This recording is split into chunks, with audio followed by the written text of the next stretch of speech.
What is going on, guys? So I've been telling you for some time that I'm going to do a snapping turtle clean and cook video for you. Well, there it is. This is a medium-sized snapping turtle that I got a few days ago, and I like to put them in a tub of water. So I put it in a tub of fresh water for a day or two and kind of let it purge and do its thing, and then I change the water out. That water gets filthy. So I change it out, put fresh water in it again, let it do that again until the water kind of runs clear. When I checked on today, the water was pretty clear, so I decided it's time to clean this guy up and kind of show you guys how to do that. As you'll notice here, he's not alive. I actually dispatched him about 4 hours ago. The reason I waited so long is because when you dispatch these things, you can kind of see here, he's been dead for hours. I mean, he literally has no head, and he's still, reptiles just have such impressive nervous systems that he's still going to be tugging and pulling and stuff. So trust me, he's dead. He's been dead for hours. That's just when you kill a snapping turtle, you want to wait a few hours before you clean them, or their claws are going to be scratching you and stuff like that while you're trying to clean them. It's just how their nervous systems work. But yeah, he is long gone. So after I get this guy cleaned up for you and get all the meat off of him, I'm going to show you how to cook him up. I got a new recipe I'm looking forward to trying out, so stick around for that. Alright, so what I use when I do this, I have some tin snips here, and then I have a fillet knife. Make sure your fillet knife's good and sharp. You'll probably want to sharpen it a few times here and there because it'll be bumping bone and shell and stuff through the process, so keep that sharp. I like to wear these when I'm messing with turtles just because they can carry some bacteria and stuff like that, so I wear gloves. You do you. And then a trash bag, obviously, for putting entrails and the shell and stuff like that in when you're done. But here, so like I told you before, this turtle's been dead for probably 4 hours, but their nerves are just crazy. He's still pulling and stuff like that. I mean, he's obviously dead. But if you don't cut their hands off, they will scratch the heck out of you. So go ahead and find that joint and just do a quick cut and get rid of their clawed feet, because they will absolutely destroy your hands with their nerves that are still rocking and rolling. So you can find that joint right there like that. When you find that, the foot just pops off. Get rid of those or it's going to claw the heck out of you. And I should add, if you're squeamish at all, this isn't the video for you. This is meat processing. It involves cutting up animals and stuff like that. Totally legal. You're allowed to keep 2 of these turtles per day in the state of Missouri. Now he can't scratch me up. Alright, so the next thing we're going to do is we need to get through the bottom half of this shell, these 2 little parts right here on each side. And so you can use your knife, your tin snips. They're kind of hard to get through, but not too bad. I'm just using some kitchen shears here that I usually use for cutting chicken and stuff like that. And as you can see, that's working just fine.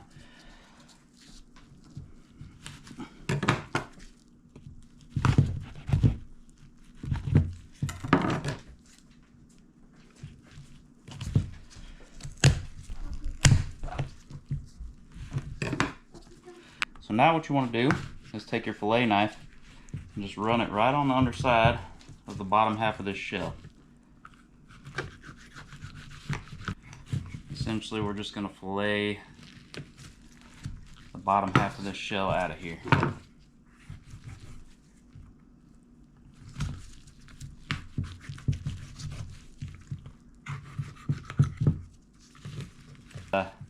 Don't want to have to deal with the nervous system still moving on these guys. I would say you're probably going to have to let them sit for over 24 hours. It's just, they're going to move for a long time on these snapping turtles. So, like I said, his head is completely removed, and he has no brain whatsoever attached to his body. His reptile nerves are just still doing their thing, so he has no processor to feel any pain. So he had a nice, quick, humane death.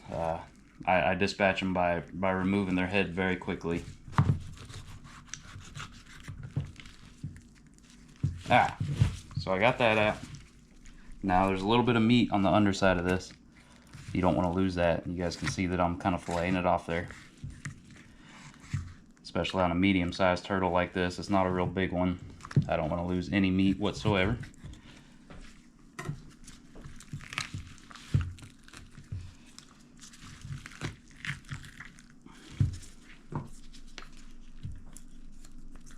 There we go. That's out.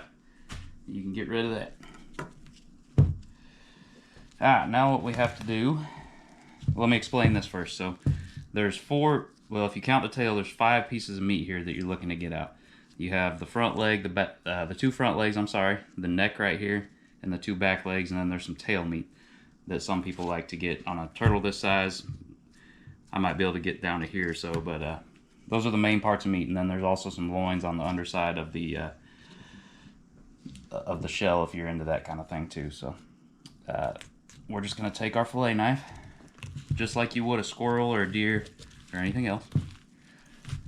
Get through that skin there,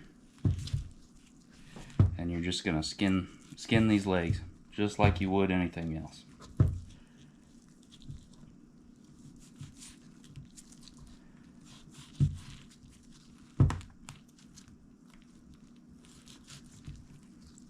Try not to leave any of that meat sticking to the skin.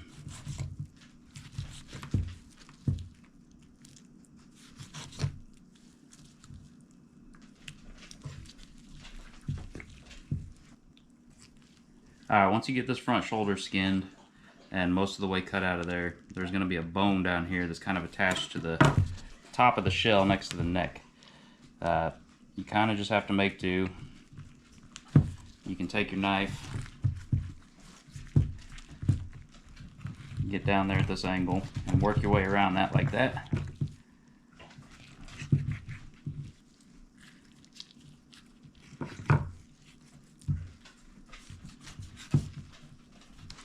There we go.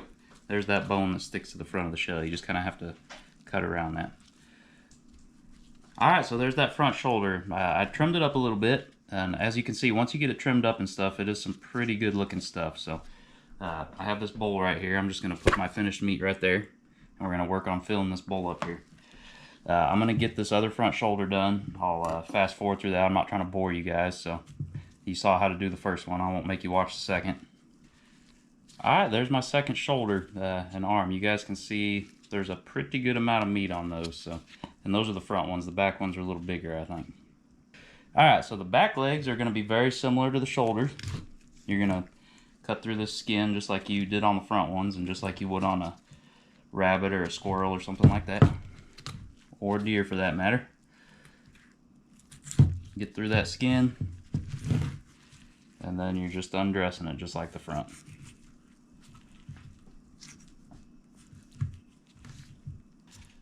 Cleaning animals is never a clean job.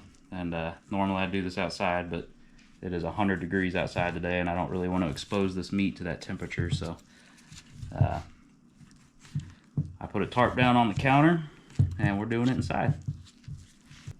I'm the kind of guy that it just doesn't sit right with me to go to the grocery store and pick up a piece of meat off the shelf that somebody else did this exact thing to and got it looking pretty for you. That's just, there's something about that to me that feels wrong. I feel like you should have to see the process, and I feel like it really makes you appreciate where our food comes from quite a bit more than if you just go to the store and it's waiting on the shelf for you. There's just something about doing it yourself and providing for your family through stuff like this that I just really appreciate. There's your back leg. Nice piece of meat there. There you go. There's the second back leg. You can see on the neck that is real white meat compared to every other part of the turtle. For whatever reason, it's just super white. We're just going to kind of try to keep my arms out of your way. We're going to trim around this as low as we can get, down to the shell. And then I'm going to take my kitchen shears or my tin snips, whatever works better. Try and pop those vertebrae.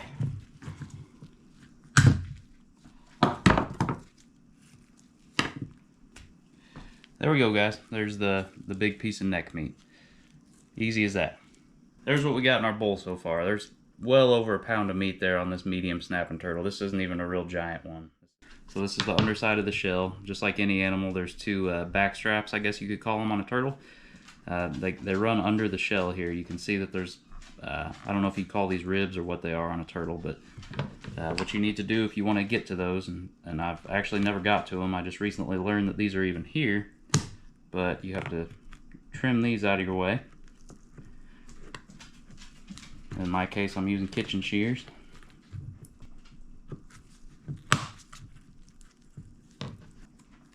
Just get those little rib guards out of there. We'll fast forward through this real quick. Alright, so we got those out of there, and now this is just like the back strap on anything else. You just got to kind of cut it out of there.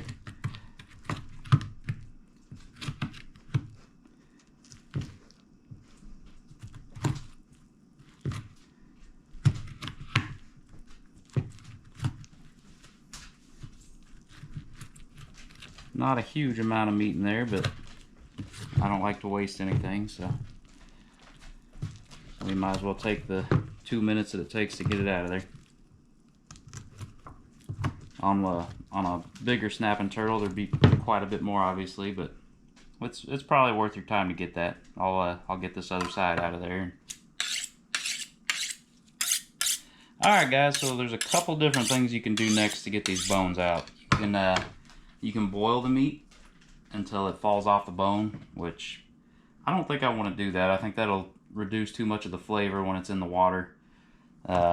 Or you can do what I'm about to do, and you can just debone it like I would do for a big deer leg or something like that. I've never tried this method for a turtle, but I'm gonna try it. I know that to do deer and stuff, you just follow the bone and you kind of just cut the meat off the bone. So you're witnessing my first time doing this here, so bear with me. If you're a real pro at this, you're gonna be laughing at me right now, but I'm just fine with that. At least my knife's sharp and I'm making cuts.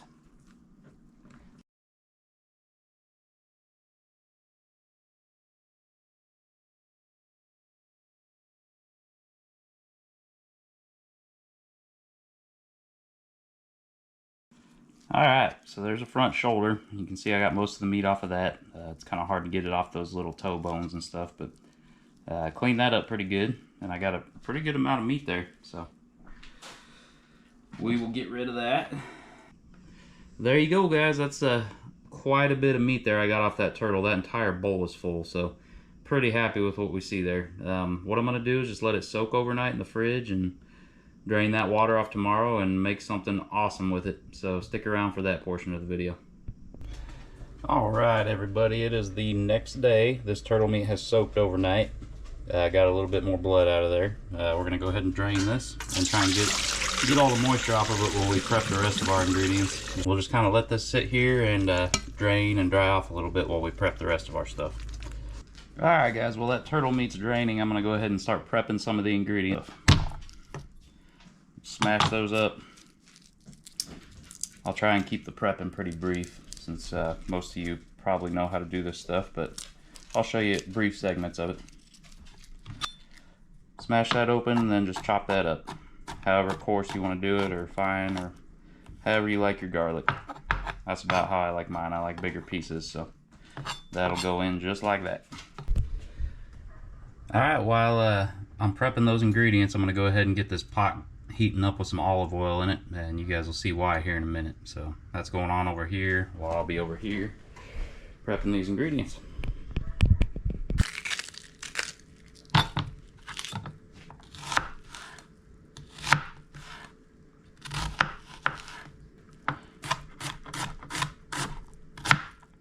Dices it into nice small square pieces. Next thing we're going to do is get these tomatoes diced up. I'm going to do a little bigger lines than I did on those onions. Make a little bit bigger pieces since tomatoes cook down a little bit more. About like that. Put those in the bowl and get them off to the side. Alright, the next thing I'm going to prep are these jalapenos that came out of my garden. I'm just going to slice these up. Not going to dice or anything like that. I'm just going to do big round pieces. And they're going to go in the crock pot just like that. The next thing we're going to do is I got 6 of these medium-sized potatoes. I'm just going to cube these up. However big you like your cubes. And however you like to cube potatoes, there's multiple ways to do it.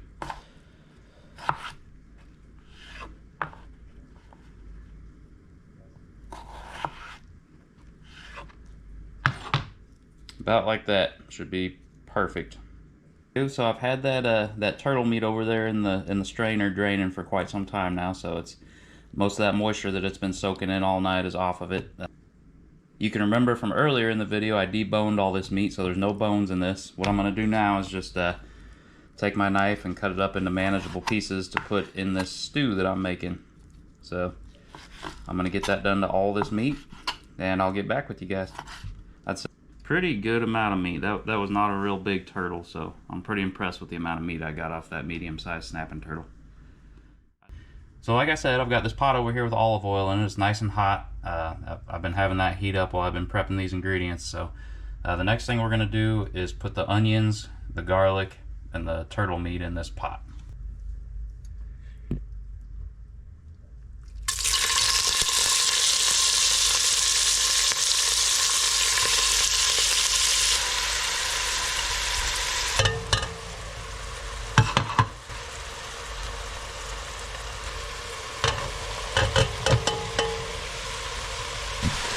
And we'll just give that a stir and just let these kind of brown up and caramelize together. It's already smelling really, really good. Now that I got this browned up a little bit together, I went ahead and added some flour in there. I'm going to add some sea salt to that too, and that'll really help just give that soup a nice consistency. Alright, once you get that mixture browned up and get the flour and salt added and stuff, get that moved over to the crock pot.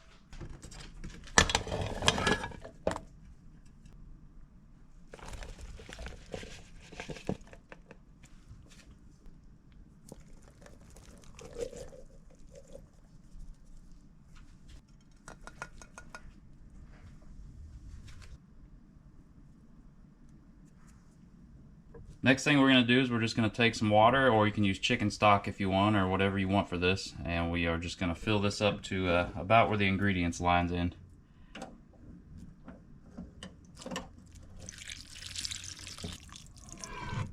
Just like that. And obviously we're going to give that a good stir. Well, I got that stirred up real good. It's looking and smelling good already, and it really hasn't even started cooking yet. I think I'm going to add some lemon pepper into it. It's pretty hard to go wrong with that. And then I'm just going to add some standard black pepper. I already added quite a bit of sea salt, as you guys saw, but I'm going to stir this seasoning in. We're going to get this thing cooking. That is seasoned, locked up, stirred, and put on high. We're going to let that go for about 4 or 5 hours and check on it. We're going to go ahead and take a look at this here. That is really hot, but it looks really good. Let's stir this up. Yeah, that looks absolutely amazing. Well, there you have it, guys. I hope this video has helped you, and if you've never tried snapping turtle before, don't be afraid to do it. Here you go. You get a little close-up on that. I put some cheese and some sour cream on it and really show you the consistency here. I've already tried it. It's very, very good. There's a little piece of turtle meat there. Kind of reminds me of just unseasoned sausage or something like that. It's not a chewy meat whatsoever, especially after cooking all day in the crock pot like that. But I am going to sit down and enjoy this. And as always, guys, thanks for watching.